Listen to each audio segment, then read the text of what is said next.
짠. 자, 봅시다. 자, 우선 첫 번째 1. 8.2 안에 다 할 수 있어요. 8.2가요? 예, 들어갈 것 같아요. 자, H라고 쓰고 이제 엔탈피라고 읽은 건데요. 아까 엔탈피를 H라고 썼었죠. 얘는 스테이트 펑션입니다.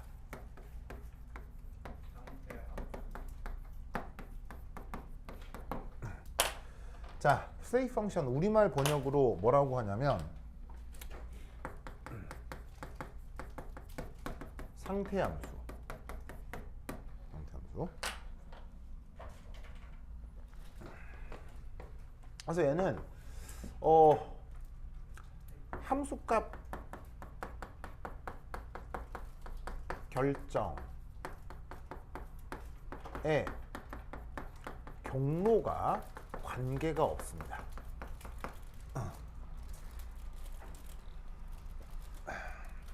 그래서 처음과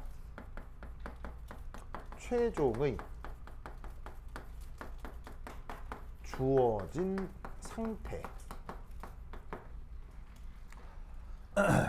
그러니까 여기에 있는 이 처음이라는 게 화학에서는 반응물일 거고요. 최종은 생성물이 되겠죠.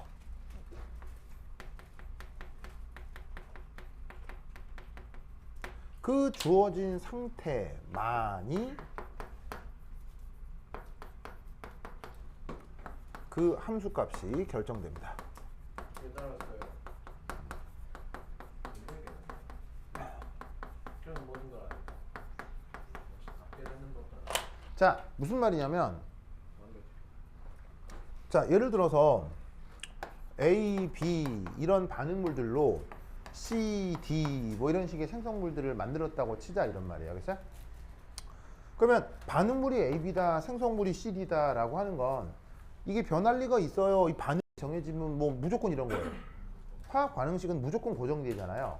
바로 화학 반응식마다 질량 보존, 일정 성분비 법칙, 그 다음에 기체 반응 법, 뭐 이렇게 뭐 부피결합 법칙 이런 게 딱 정해져 있기 때문에 화학 반응식이라고 딱 작성하면 그건 뭐 빼박이에요. 무슨 말인지 알겠어요? 누가 와도 못 바꿔요. 무조건 딱 정해져 있는 거라고요.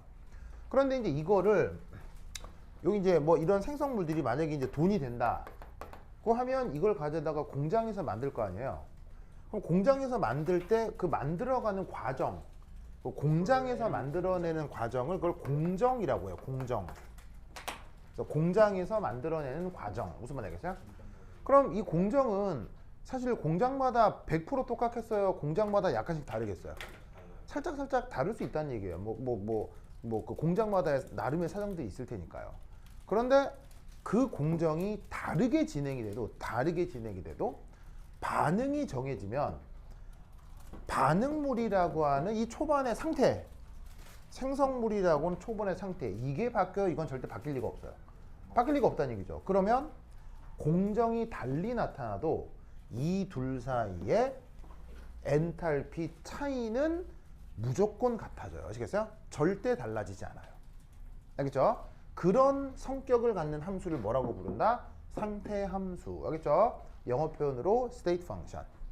이 상태 함수는 엔탈피만 있는 건 아니고요. 여러 가지가 있어요. 여러 가지가 있고 그걸 앞으로 이제 차근차근 배울 거거든요. 그 상태 함수라고 하는 개념 중 이제 엔탈피도 상태 함수에 포함된다라는 얘기인 거죠. 무슨 뜻인지 아시겠죠? 그래서 나중에 이제 상태 함수에 대한 얘기는 나중에 또 연락하면서 다시 한번 얘기를 할게요. 그래서 엔탈피는 저기 상태 함수인데 재밌는 건 이 모든 상태 함수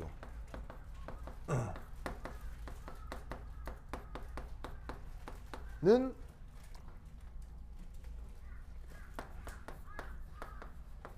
지금의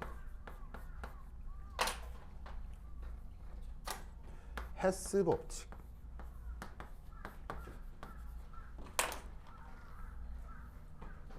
요거를 만족하게 되어 있습니다.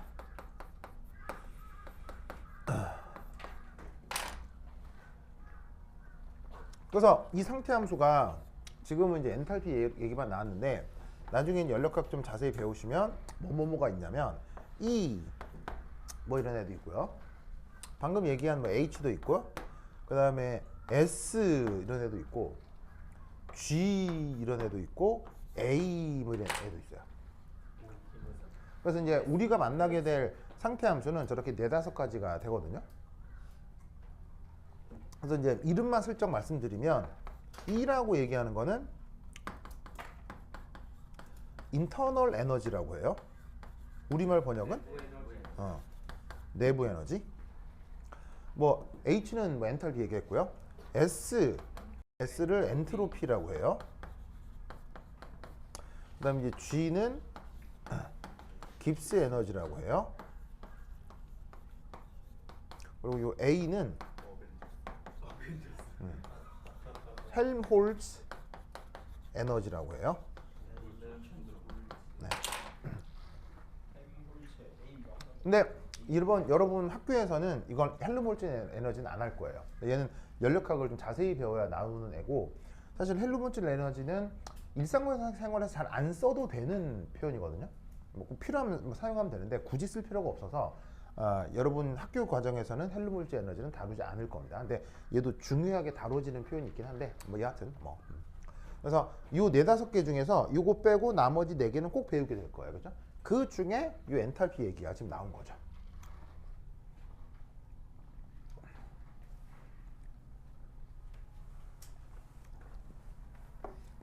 그러면 지금 얘기하는 이 헤스의 법칙은 바로 이겁니다. 반응식. 아니, 반응식이 아니라 바로 반응 엔탈피 사이의 에너지 보존이 성립합니다. 네, 괄호 2의 화살표. 그래서 상태함수인 엔탈피의 그 에너지 보존이 정확하게 성립한다라는 게 바로 헬스의 법칙입니다. 그럼 백문이 불여일견이라 예를 한번 들어보자면,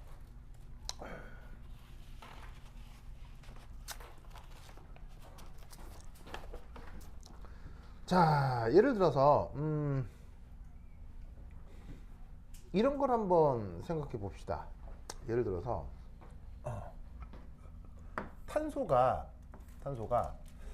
고체 상태의 탄소. 고체 상태 탄소의 가장 흔한 상태는? 고체 상태 탄소의 가장 흔한 상태는 흑연이죠. 뭐 석탄이라고 해도 되고요. 그래서 흑연이 됐건 석탄이 됐건 불에 잘 타나요? 불에 잘 타요? 그럼 불에 탄다. 누구랑 반응하는 걸 불에 탄다고 얘기를 하는 거예요? 바로 산소랑 반응하는 게 불에 탄다. 뭐 이렇게 얘기를 하는 거죠. 자, 참고로 이런 식으로 산소랑 결합하는 반응을 뭐라 한다고 했었죠? 연소. 그렇지. 영어로? 컨버스천이라고 했죠. 시원이 영어 잘해. 역시 겨울잠을 영어라. 그래서 여러분 이제 만날 학교 선생님들 교재에 이제 영어들이 하나씩 나올 테니까 3학년을 대비해서 저 영어 단어 계속 그냥 차근차근 계속 공부해야 되겠죠. 그래서 계속 익혀야 돼요. 그래서 산소와의 반응을 연소, 그걸 원래 영어 표현으로는 컨버스천이라고 하는데, 이때 당연히 탄소하고 산소가 연소하면 뭐가 만들어져요? CO2. 뭐가 만들어요? 바로 CO2. 됐죠? CO2.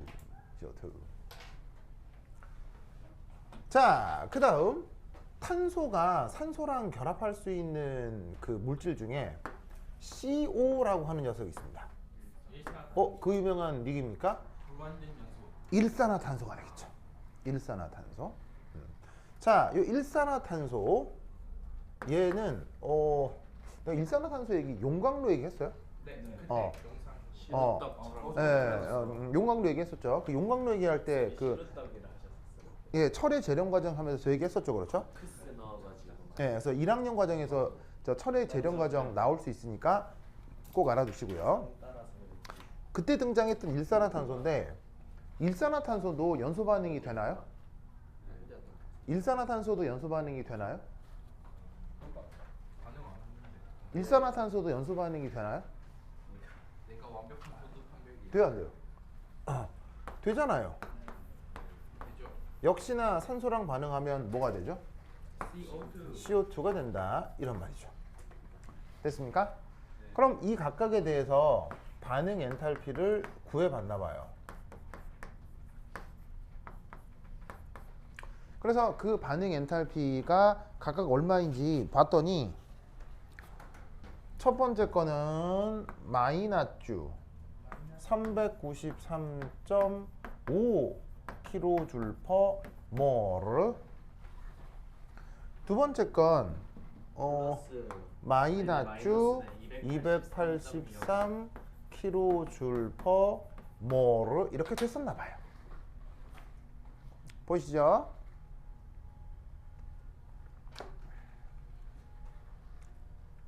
외워야 돼요.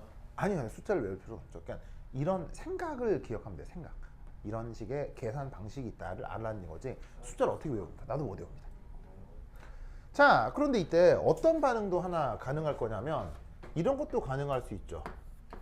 여기에 있는 흑연을 가져다가 산소랑 연소 반응을 시킬 거예요. 그런데 이 산소가 좀 희박했던 거지. 주변에 산소의 양이 적었어요.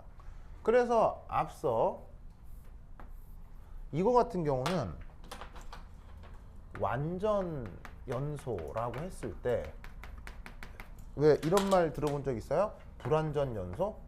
철 제조 그래서 어떤 특별한 이유 때문에 산소가 희박할 경우 불완전 연소가 될 수 있다고 했죠. 그럼 이때 이 둘은 이때 일산화탄소를 만들게 될 거다 이런 말이에요. 그러면 일대의 열량 관계 혹은 엔탈피 변화를 델타 H 3번이라고 해보죠. 그럼 이제 이 두 반응식을 보면 첫 번째 반응식하고 두 번째 반응식과 세 번째 반응식을 봤을 때 우리는 세 개의 반응식이 따로따로가 아니라 매우 강하게 연결되어 있다는 걸 알 수 있어요. 어떤 식으로? 위에서 아래를 훌렁 빼주면요. 자, 위에서 아래 거를 훌렁 빼주면 이렇게 되는 거 맞죠? 맞나요? 자, 보시다시피 산소 절반 빼면 요게 남고 여기 또 이산화탄소 없어지고 일산화탄소 넘어가면 요 녀석이 되는 거죠. 맞나요?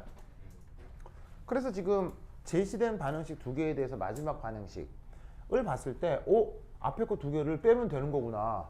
빼면 되는 거구나. 그럼 이때 놀라웠게도 얘도 앞서의 델타 H1과 델타 H2 얘를 뭐 한 것? 반응식을 빼준 것처럼 그 상태 함수 값도 빼줘서 연산을 하면 제시된 반응의 엔탈피를 또 똑같이 구해낼 수가 있어요. 그래서 이때 연산을 하면 값이 뭐가 나온다? 아마 110.5가 나오나 봐요.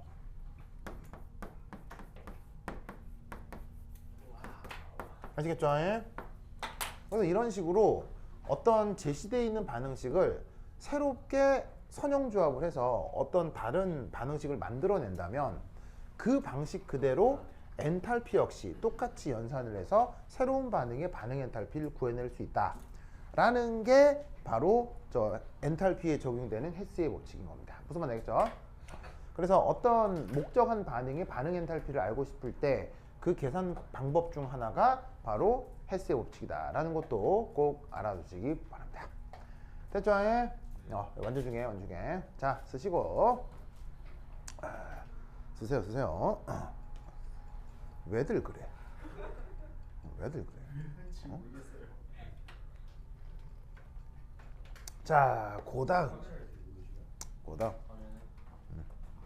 동호회 그런 듯 하면 자, 세수 법칙 기억하시고, 자, 다음 여기 준다. 해줄게요. 으쌰.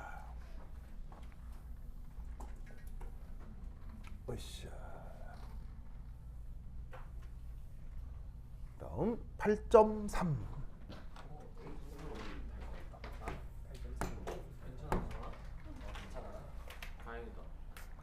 자, 8.3은 제일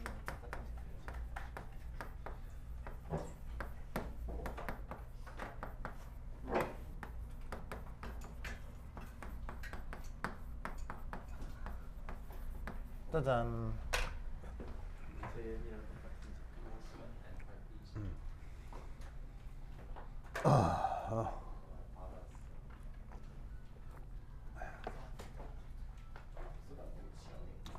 자, 원래 영어 표현은 이거거든요. Standard State Enthalpy Change라고 하는 게 있는데, 자, 그러면 이건 지워도 되겠죠? 이건 지워도 되겠죠? 지우고. 그래서 이제 얘 표현을 뭐라고 보통 쓰냐면 델타 H 노트 이렇게 많이 써요. 그래서 이제 얘는 뭐냐면 우리말로 어떻게 번역하냐면 표준 상태 엔탈피 변화. 근데 이제 말이 길어서 스테이트란 말은 살짝 생략하기도 하고. 그래서 표준 엔탈피 변화, 더 줄여서 변화도 빼버리고 그냥 표준 엔탈피 이렇게 얘기하기 할 수도 있는데, 이 녀석은 뭐냐면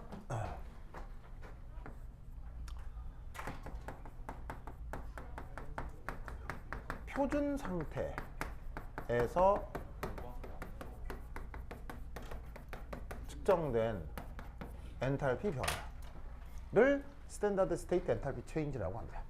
그러면 여기서 우리가 확실히 알아야 될 건 표준 상태가 뭐냐, 스탠다드 스테이트가 뭐냐, 우선 이것부터 조금 알아봐야 되겠죠. 자, 그래서 우선 첫 번째 1. 스탠다드 스테이트.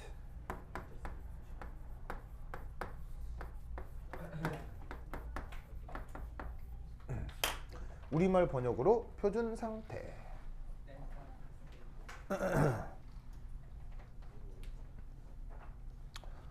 이거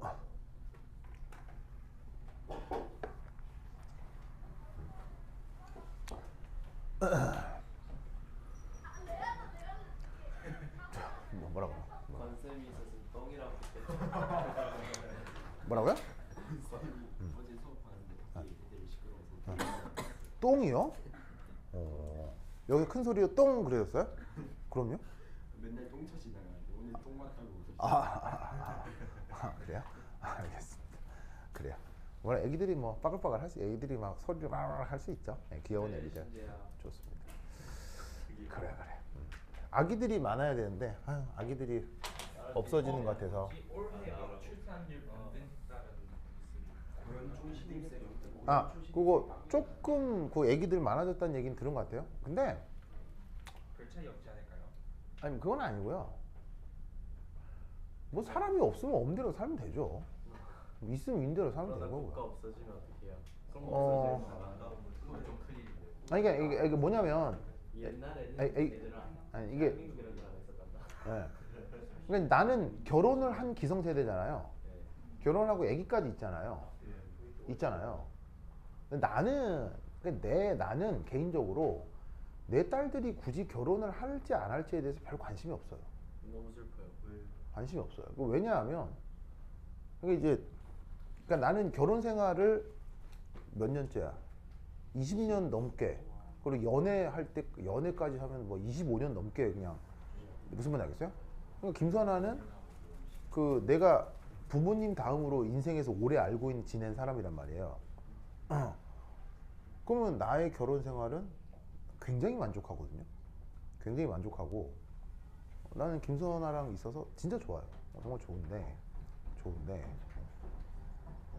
그래서 남들한테 함부로 추천하기가 어려워요. 이게 무슨 말인지 알겠어요? 함부로 추천하기 좀 어려워요. 우선 결혼이라는 제도가 이게 왜 생긴 거예요? 이런 생각 안 해봤어요? 결혼을 왜 하느냐라는 거죠. 결혼을 왜 하는 거예요? 바로 그 농업 기반 사회에서 생존성을 올리기 위해 결혼을 하는 거죠. 그래서 여러분 농업 기반 사회에서 생존성을 올리기 위한 결혼은 사랑이 중요해요? 전혀 중요하지 않아요? 전혀 중요하지 않죠. 무슨 말인지 알겠어요? 자, 농업 기반 사회에서 생존성을 올리는 건 오직 뭐예요? 뭉쳐야 사는 거죠. 뭉쳐야. 뭉쳐야 뭐가 확보돼요? 인력과 세력이 확보되고, 무슨 말인지 알겠죠? 그래서 결혼을 통해서 소규모 집단이 연결되는 경우들이 있죠. 그래서 몇 번의 혼인으로 부족이 만들어지고, 부족이 조금 더 크면 부족 연합체가 되고, 무슨 말인지 알겠어요?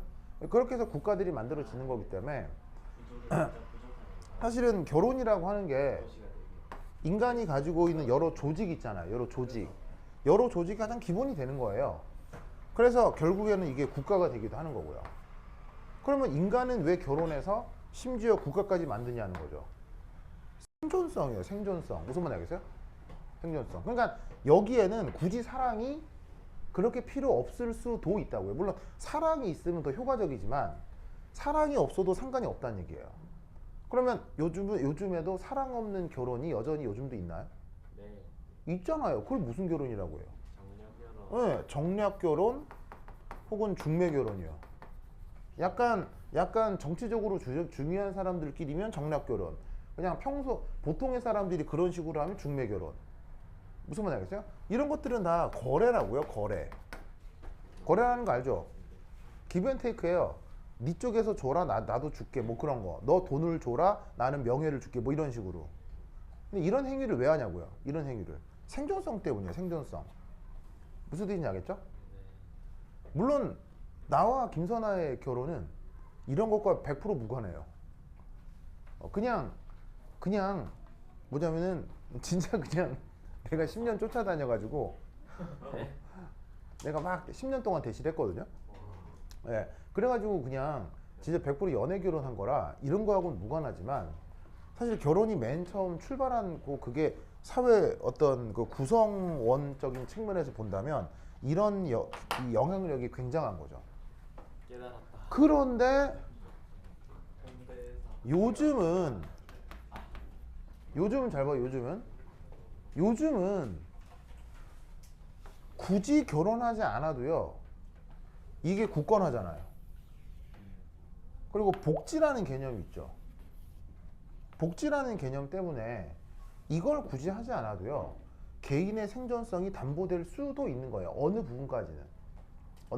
물론 아주 지근거리에서 날 케어해주는 가족이 있는 것만큼 행복한 건 없지만 만약에 그걸 포기한다고 하면 그거에 대해서 뭐 딱히 뭐라고 할 필요는 없을 것 같다는 얘기죠. 왜냐하면 요즘은 내가 만약에 결혼해서 가족을 꾸리지 않아도 내가 충분히 돈도 잘 벌고 행복해. 그러면 내가 의료보험도 들고 생명보험도 들고 무슨 말인지 알겠어요? 그럼 나 혼자 신나고 재밌게 살 수 있는 거지. 무슨 말인지 알겠어요? 물론 그러니까 그럴 경우에 그 뭐냐면 이렇게 결혼이라기보다는 그럴 경우에는 그냥 이렇게 약간 욕구의 충족? 뭐 무슨 말인지 알겠어요? 뭐 그 정도만으로 관계를 유지해도 상관이 없다는 거죠. 무슨 말인지 알겠어요? 그러니까 당연히 전통적인 결혼이라는 게 요즘 없어질 수 있다는 거예요. 무슨 말인지 알겠어요? 없어질 수 있다는 거예요. 그래서 사실은 지금 결혼을 사람들이 잘 안 하죠. 그리고 결혼해도 애를 잘 안 놓죠. 그런 게 현재 이 상황에서는 그런 방향으로 가는 게 오히려 생존성을 높일 수 있다라고 사람들이 막연하게 생각하고 느끼고 있기 때문이에요. 현 이 흐름 속에서는. 그러면 어떻게 되겠어? 그럼 또 어떻게 되냐면 그 흐름이 바뀌면 또 어떻게 바뀌면 또 많이 결혼하고 또 많이 출산할 수도 있겠죠. 있겠죠. 무슨 말인지 알겠어요? 그러니까 출산율이 이렇게 급격하게 확 줄어드는 것에 대해서 사실은 대비를 안 하는 건 문제지만 그 대비가 우리 사회가 멸망할 거다 라고 한다면 그럼 스위스 같은 나라는 뭐 어떻게 해요? 인구가 뭐 100만 명 수준 이런 나라는 잘 살잖아요. 잘 먹고 잘 살잖아요. 그러니까 우리도 그거에 맞게 우리의 세상을 조금 더 살만하고 좋은 세상으로 만들면 출산이나 육아 문제도 자연스럽게 해결이 되겠죠. 무슨 말인지 알겠어요? 그러니까는 오 얘가 결혼 안 한대. 결혼해. 내 결혼. 해봐야 소용 없다는 거예요. 누구랑 나. 그 다음에 결혼을 했는데 애를 안 낳아. 애 낳아. 해도 소용이 없다는 거예요.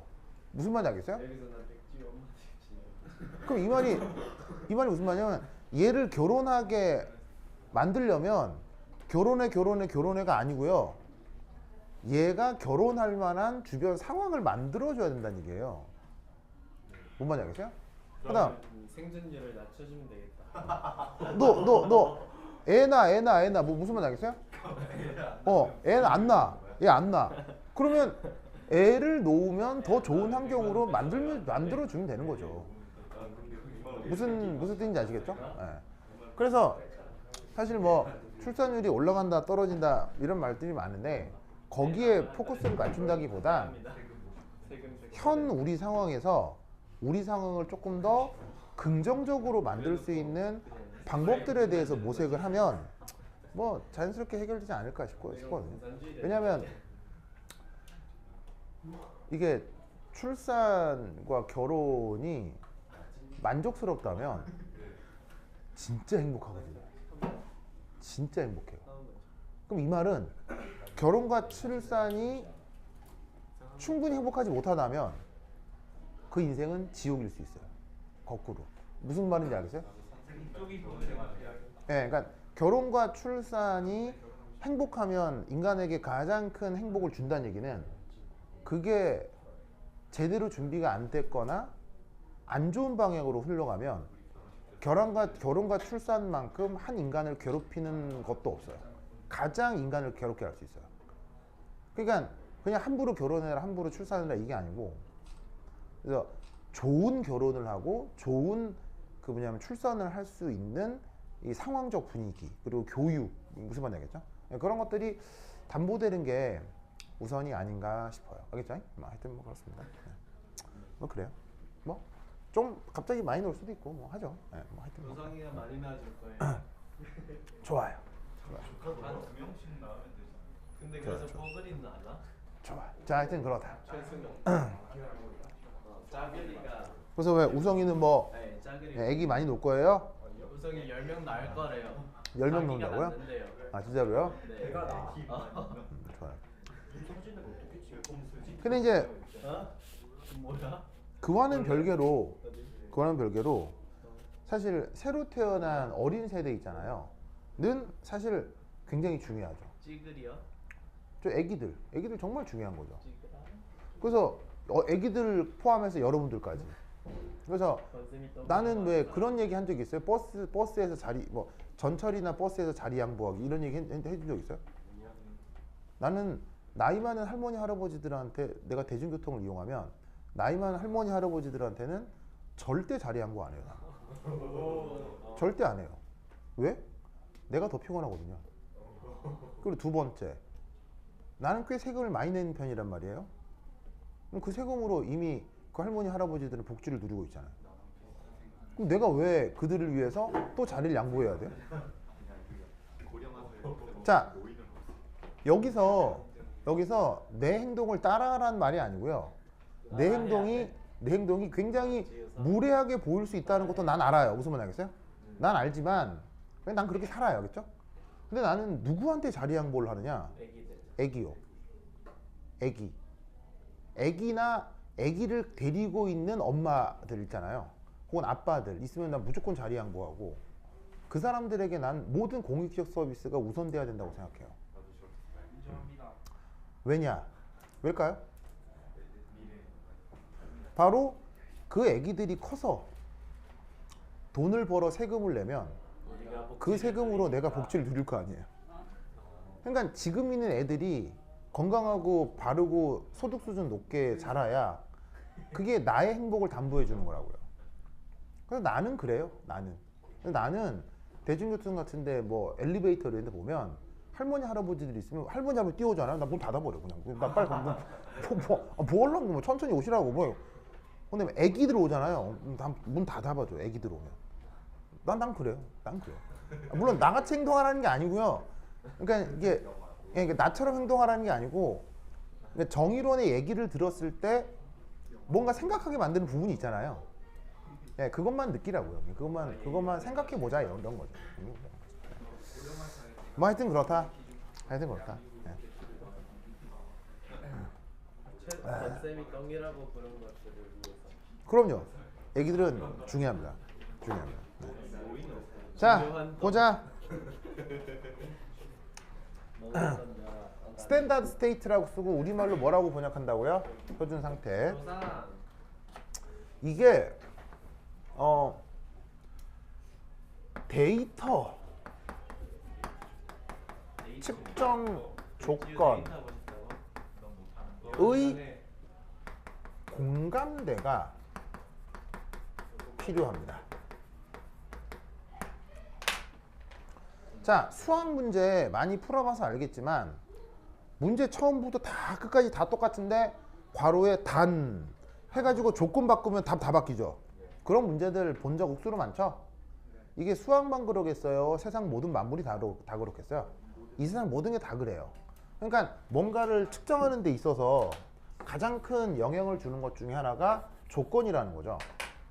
그래서 반응식은 정해졌는데 그 반응식과 관련된 조건이 달라지면 화학적인 측정의 결과가 역시 같아진다는 얘기예요? 달라질 수 있다는 얘기예요?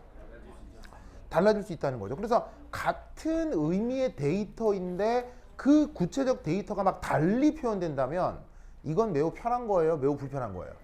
불편하죠. 그래서 학자들이 모여서 그렇다면 실험에서 데이터를 만약에 발표할 때는 그럼 발표라는 게 무슨 말이겠어요? 발표라는 게 바로 논문 쓸 때예요. 논문 쓸 때. 아시겠어요? 논문을 써서 데이터를 발표할 때는 그 실험 조건을 일치해서 무슨 말이겠어요? 모두 다 인정할 만한 조건으로 똑같이 실험을 해서 이 데이터 발표를 하면 데이터가 조금 더 시녀가 근딜있다. 이봐. 일단 나는 아무것도 안 했어. 실험. 안돼. 건성 탓이긴 해. 됐어. 네 발냄새 난다. 누구야? 재윤이. 이 콧구멍에 좋아. 쑤셔넣기 전에 가만히 있어라. 네 콧구멍에 발 쑤셔넣으면 오, 재윤 좋아.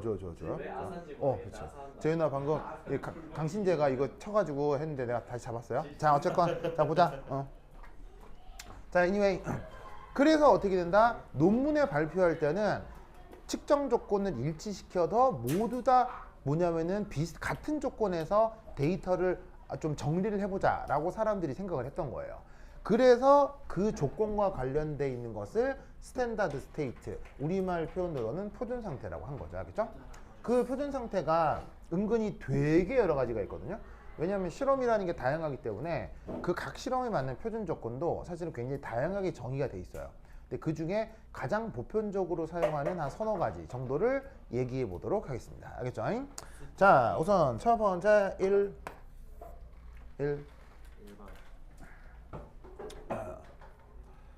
자, 보통의 조건. 자, 이 보통의 조건이 뭐 상황에 따라 좀 다를 수는 있지만 1기압 25도씨 라고 생각하시면 돼요. 사실은 저것도 약간 바뀔 수는 있어요. 자, 보통의 조건에서 순수한 액체 혹은 고체 상물질 자체, 요게 표준 상태예요. 우선 첫 번째.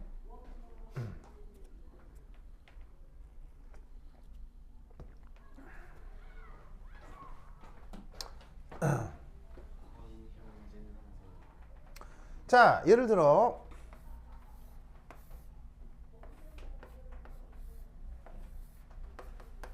일기압으로 힘을 가하고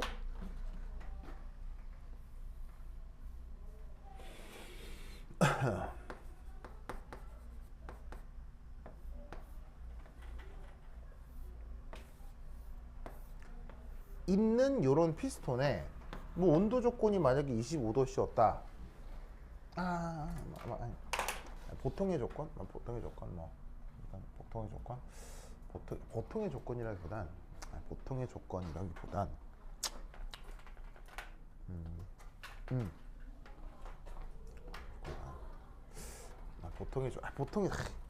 보통의 조건.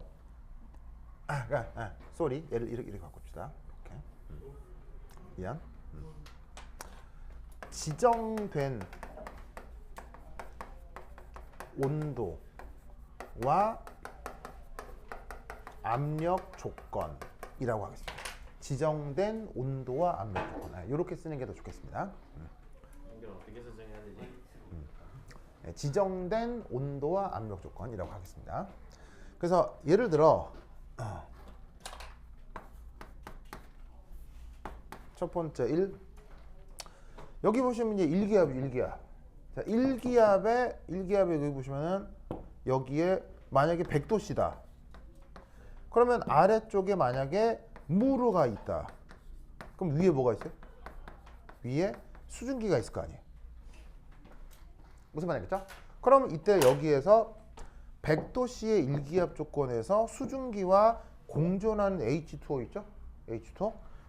이것이 그 양에 무관하게 표준 상태입니다.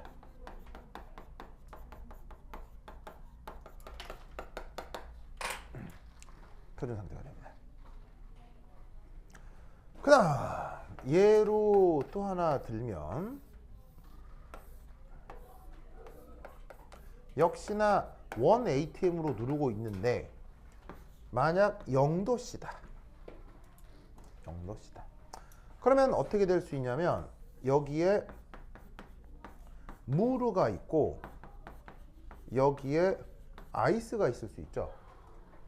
그러면 여기에 있는 요 물 역시 표준 상태입니다. 무슨 말인지 알겠죠? 그리고 요 위에 있는 H2O 솔리드도 표준 상태입니다. 그럼 여기에 어떤 표현이 있냐면 지정된 온도와 압력 조건이라는 말이 있죠. 이게 뭘 의미하는 거냐면 예를 들어 지금이 100도씨 정상 끓는 점이란 얘기입니다.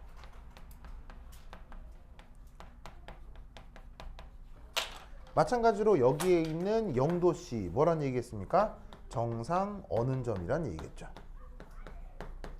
그래서 정상 끓는 점과 정상 어는 점의 지정된 온도와 압력 조건에서 이렇게 순수한 상태의 액체나 고체 등이 나타날 수 있는데 그런 것들을 우선 표준 상태로 정합니다. 무슨 말 알겠죠? 그렇죠? 그래서 요게 표준 조건의 첫 번째. 그 다음 두 번째 이 기체의 경우 기체 성분이라고 하죠. 기체 성분.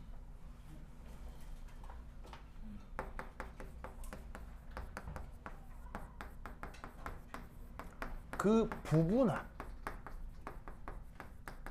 이 1ATM.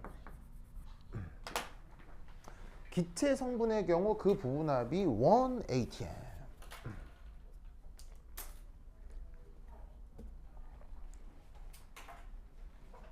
일대를 뭐라고 부른다? 또한 표준 상태라고 합니다. 아시겠죠? 그 다음 세 번째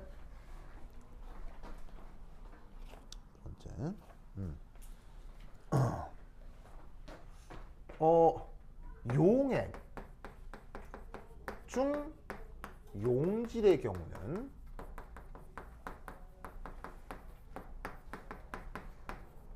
그 농도가 1몰 농도. 이걸 표준 조건이라고 합니다. 그 다음 네 번째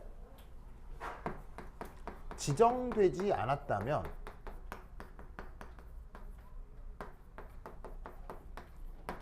온도는 보통 25도씨입니다. 그러니까 예를 들어서 정상 끓는 점이다 라고 얘기를 하면 그 정상 끓는 점이 바로 표준 온도인 겁니다. 아시겠죠? 표준 조건인 겁니다.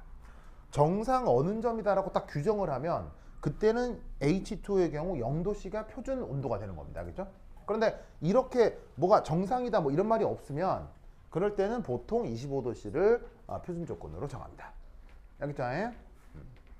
그래서 어떻게 된다? 이런 조건들이 표준 조건이고 그 표준 조건에서 측정된 엔탈피를 바로 표준 상태 엔탈피라고 부르는 겁니다. 이때 여기에 동그라미라고 표현된 거 있죠?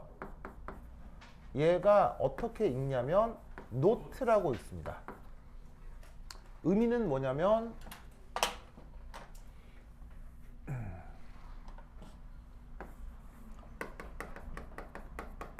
표준 상태의 표시입니다.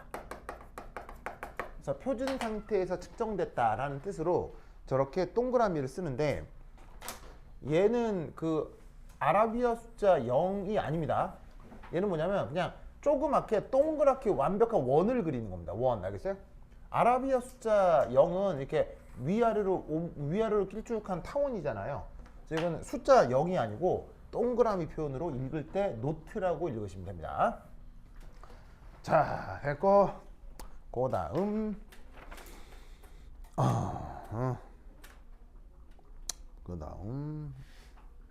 세 번째 그 다음 두 번째 자 어디 줄까? 여기 줄게요.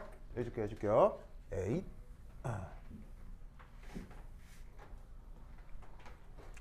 자 그러면 그럼 어떤 표현이 하나가 있을 수도 있냐면 바로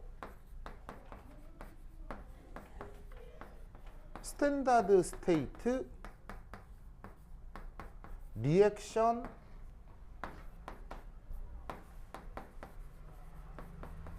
엔탈피 체인지가 있을 수도 있는 거죠. 자, 아까하고 달라진 점은 제목에서 없이 새롭게 등장한 표현은 리액션. 아시겠죠? 그럼 이건 우리말 번역으로 어떻게 해주면 되겠어요?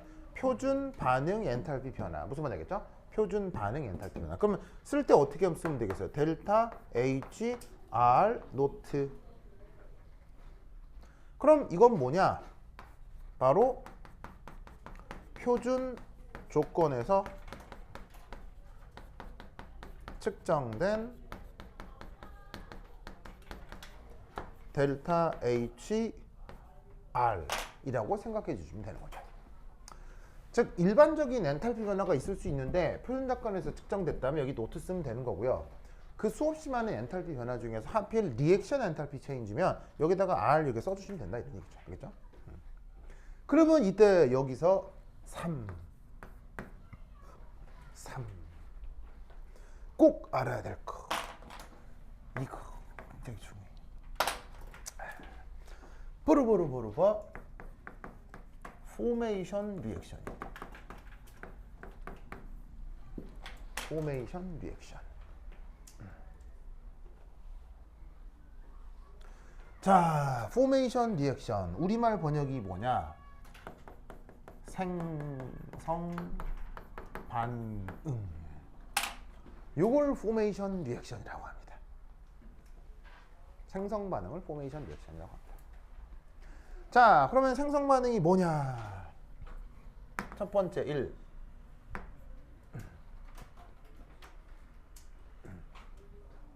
바로 지정된 조건에서 가장 흔한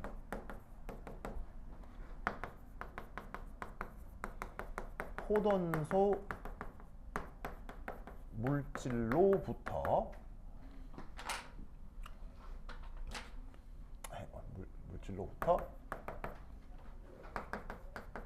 해당 생성물이 만들어지는 반응입니다.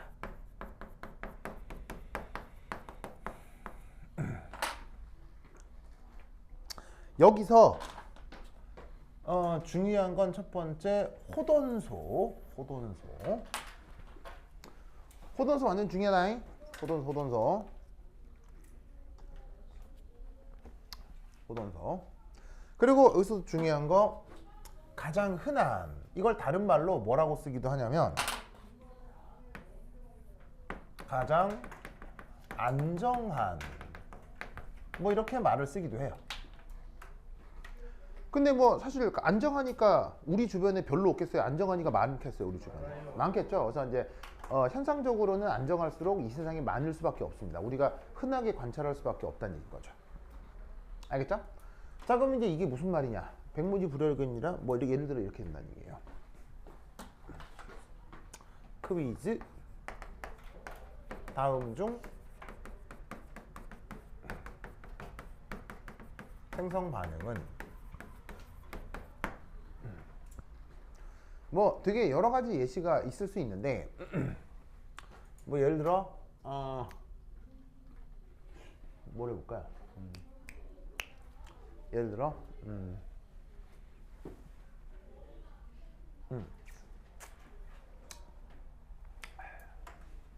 뭐 여러 가지가 있을 수 있는데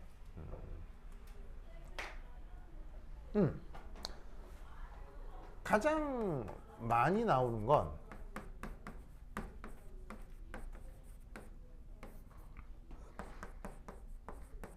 요겁니다. 보이시죠? 혹은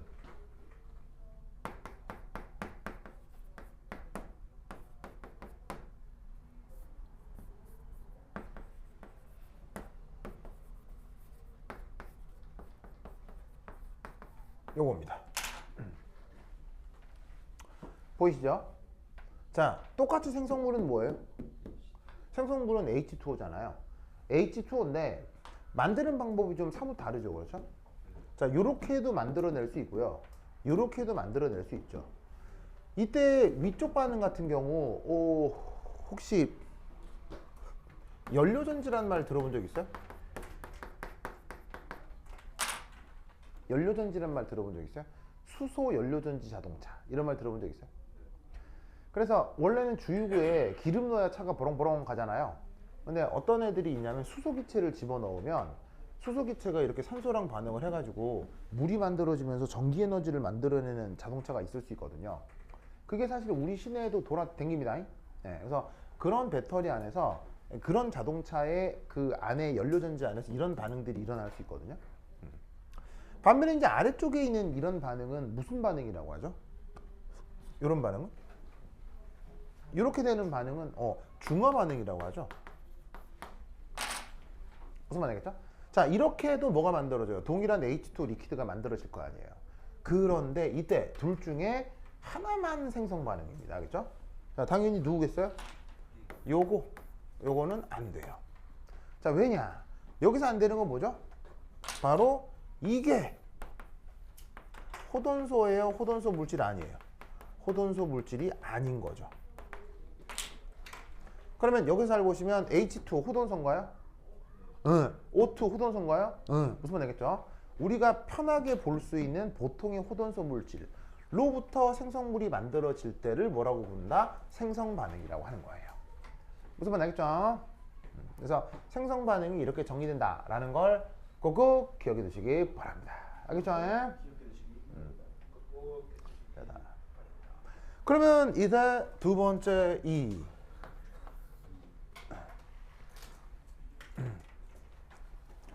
표준 조건에서 생성 반응에 의해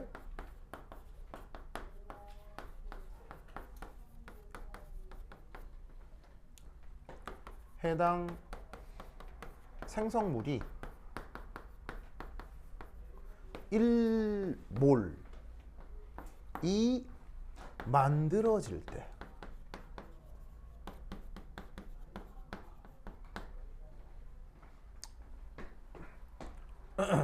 엔탈피 변화를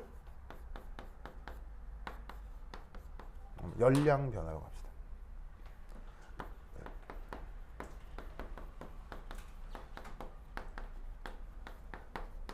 그걸 뭐라고 부르느냐?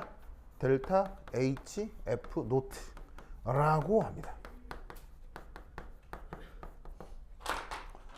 여기에 있는 예. 이름을 뭐라고 부르느냐? 스탠다드 스테이트 엔탈피 체인지 오브 포메이션이라고 합니다. 우리말 번역은 표준 생성 엔탈피라고 불러요. 뭐라고 부른다고요? 표준 생성 엔탈피. 알겠죠? 영어 표현으로는 Standard State Enthalpy Change of Formation. 알겠죠? 이렇게 부릅니다. 표기할 때 어떻게 쓴다고요? 델타 HF 노트. 알겠죠? 그러면 아까 얘기했던 이 두 반응 중에 어디가 표준 생성 반응이라고 했어요? 이게 표준 생성 반응이라고 했죠? 그럼 이때 출입하는 열량이 있을 거 아니야? 그럼 그때 출입하는 열량이 얼마냐? 데이터를 찾으면 얼마래더라? 뭐지 보자. 얼마래더래요? 어디 갔나? 나온다. 얘 같은 경우 그 값이 델타 HF 노트. 그 값이 얼마다? H2의 경우 마이너스 285.83 kJ/몰입니다. 자, 당연히 이런 숫자는 외울 필요 없죠. 필요하면 문제에서 주는 거니까 뭐 걱정할 필요 없고요. 그래서 여러분들이 여기서 알아야 될 말은 바로 뭐다? 표준 생성 엔탈피 변화라는 이 말을 알아야 돼요. 무슨 말이겠죠? 자, 한번 읽어볼까요? 자, 얘 뭐야? 표준. F는 생성 엔탈피 체인지. 알겠죠? 그래서 스탠다드 포메이션 엔탈피 체인지. 알겠죠? 혹은 스탠다드 엔탈피 체인지 오브 포메이션. 알겠죠? 자, 한번 읽어볼까요? 자, 동그라미 뭐라고요?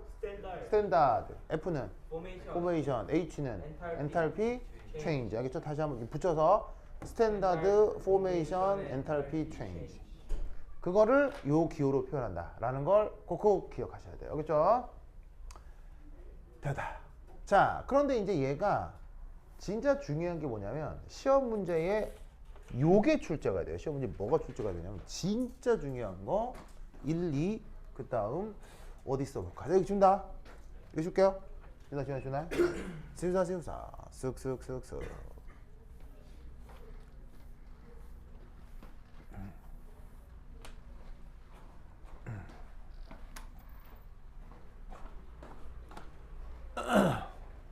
삼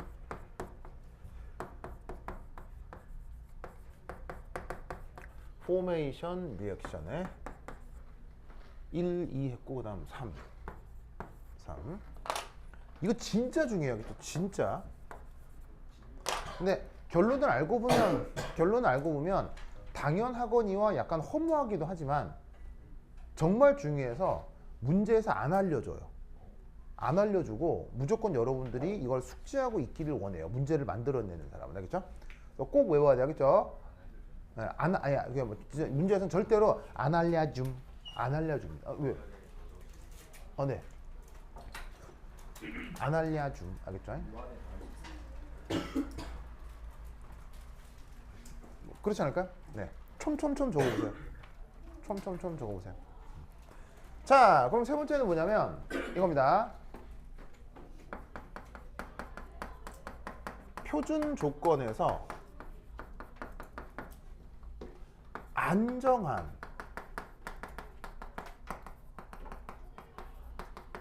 포돈소 물질은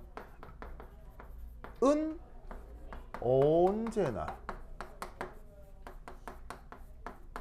짜잔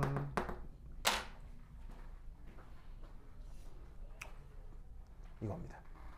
진짜 중요하기 때문에 당연한 거기도 하고 그래서 문제에선 절대로 안 알려줌.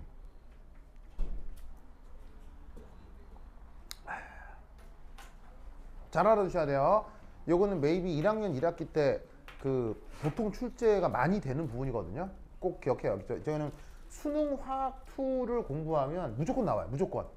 수능 화학 2의 그 문제로 무조건 나오기 때문에 학교에서도 뭐 시험 문제로 물어볼 수 있어요. 꼭 기억해야 돼요. 자, 그럼 이게 뭔 말이라는 얘기냐? 델타 HF 노트인데 만약에 H2 델타 HF 노트인데 O2 델타 HF 노트인데 N2 면 다 뭐란 얘기예요? 0이란 얘기예요. 왜냐면 얘들이 우리가 일상생활에서 볼 수 있는 가장 흔한 호돈소 물질들이잖아요. 그런 애들은 종류의 무관하기 무조건 0이에요. 그럼 왜 이러냐? 간단한 문제를 풀어보면 돼요. quiz N2 가스의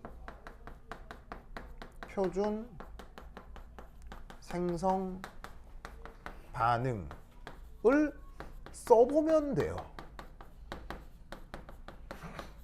스스로에게 간단한 퀴즈를 내보면 돼요. 자, 무슨 말이냐? 이게 생성물이 돼야 되는 거잖아요. 그렇죠? N2가. 이거에 대한 표준 생성 반응을 쓰라고 했으니까 이게 생성물이 되면 되잖아요. 그럼 이제 이 녀석의 구성 원소는 누구뿐이에요? 이 녀석의 구성 원소는 N뿐이잖아요. 그럼 질소로 만들 수 있는 가장 흔하고 안정한 호돈소 물질이 뭐예요? 이거잖아요. 무슨 말 알겠어요? 써놓고 나서 보니까 뭐가 변했어요? 변화가 없음이야. 변화가 없다는 거지. 그 변화 없음을 뭐로 표현하는 거고? 0으로 표현하는 거고. 무슨 말 알겠죠? 자, 매우 당연한 얘기인 거예요? 이상한 얘기인 거예요? 매우 당연한 건데 이거를 학생들이 맨날 까먹어요. 알겠어요? 맨날 까먹기 때문에 문제에서 절대로 안 알려줌. 무슨 말 알겠죠? 철저하게 외워야 돼요. 무슨 말 알겠죠? 자, 쓰시고. 자, 쓰시고.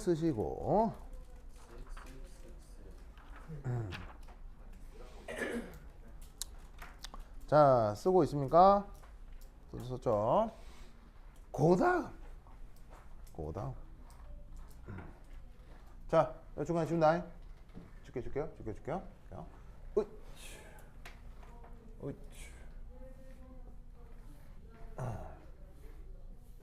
그 다음 오늘 하는 것의 하이라이트. 4.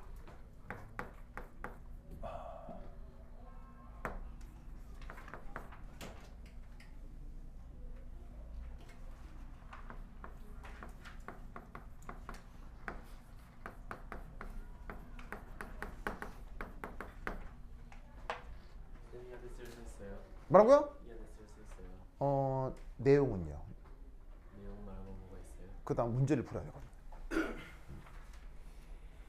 자, 델타 HF 노트로 델타 HR 구하기. 이게 뭐냐? 이걸 외우세요.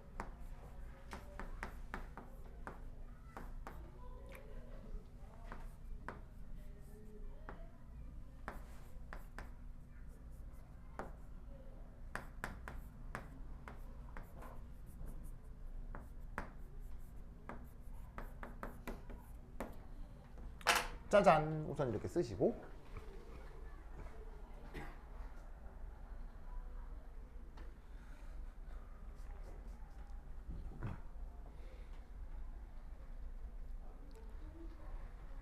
자, 쓰셨습니까? 썼죠. 자, 이게 뭐냐? 우선 얘 이름은 뭐예요? 얘 이름은 뭐야? 표준 반응 엔탈피 변화. 알겠죠? 다시 한번 표준. 자, 따라 읊으세요. 표준 반응 엔탈피 변화. 자, 뒤에 거는 표준 생성 엔탈피 변화. 그러니까 어떤 일반적 반응이 있는 거야. 근데 모든 반응이 생성 반응이야? 그럴 리는 없지. 이건 이건 생성 반응인데 이런 건 생성 반응이 아니잖아. 무슨 말 알겠어요?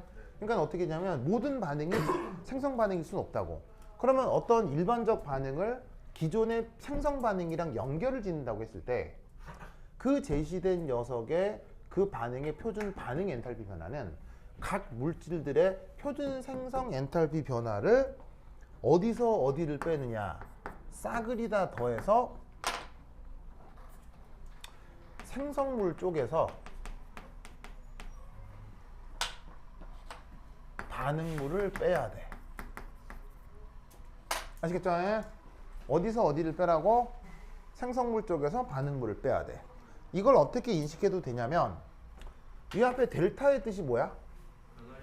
이게 변화량이잖아. 그럼 변화량은 항상 어디서 어디를 빼는 거야? 나중에서 처음을 빼는 거지. 그러면 화학 반응에서 나중에 어느 상태야? 생성물 상태겠지. 그러니까 여기서 이걸 뺀다 라고 얘를 반드시 뭐 해야 되겠어? 외워. 무슨 말 알겠죠? 외워.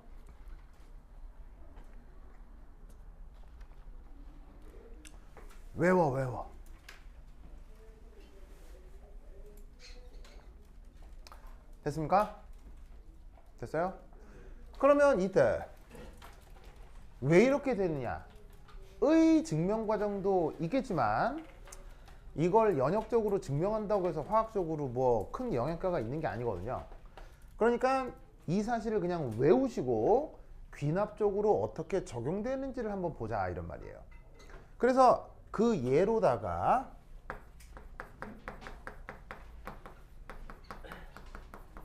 교재 120페이지에 보시면 연습 문제 22가 있을 것이요.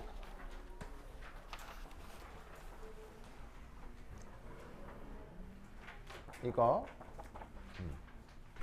한번 해볼게요. 자, 쟤를 한번 해. 깜짝아. 자, 이게 뭐냐? 제시된 어떤 반응에서 표준 반응 엔탈피를 계산하라는 거거든요. 근데 제시된 반응식이 뭐냐면 이것과 산소 기체가 반응을 해가지고는 설라문에 NO2 가스가 되고 있네요. 이 반응의 표준 반응 엔탈피를 구하라는 문제입니다. 그러면서 제시되어 있는 데이터에는 어떤 데이터가 있냐면 표준 생성 엔탈피가 제시가 되어 있어요.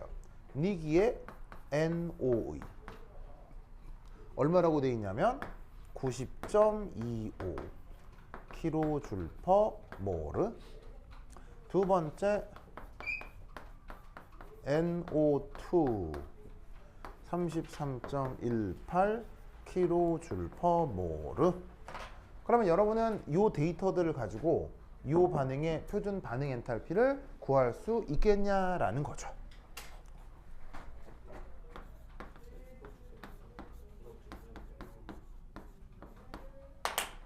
자, 어떻게 구하라고요?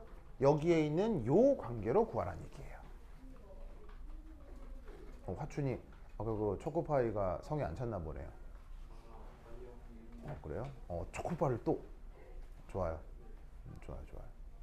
그래. 우리 저기 지우도 초코파이 먹었어요? 뭐 별 특별한 문제 없어요? 좋습니다. 근데 다음에는 거기 견과를 좀 많이 넣어달라고 내가 추가해달라고 해드렸어요. 감사합니다. 그래요. 네. 자, 보자. 그래서 이제 어떻게 되느냐? 이 관계를 활용하면 되는데, 자, 이 제시된 반응의 표준 반응 엔탈피를 구하라잖아요. 자, 그럼 잘 봐. 우선 이 반응은 생성 반응인가요? 이 반응은 생성 반응이 아니라는 걸 알겠죠? 왜 생성 반응이 아니에요? 이게 호돈소 물질이 아니잖아요. 무슨 말 알겠죠? 그러니까 모든 반응이 생성 반응일 수 없다고요.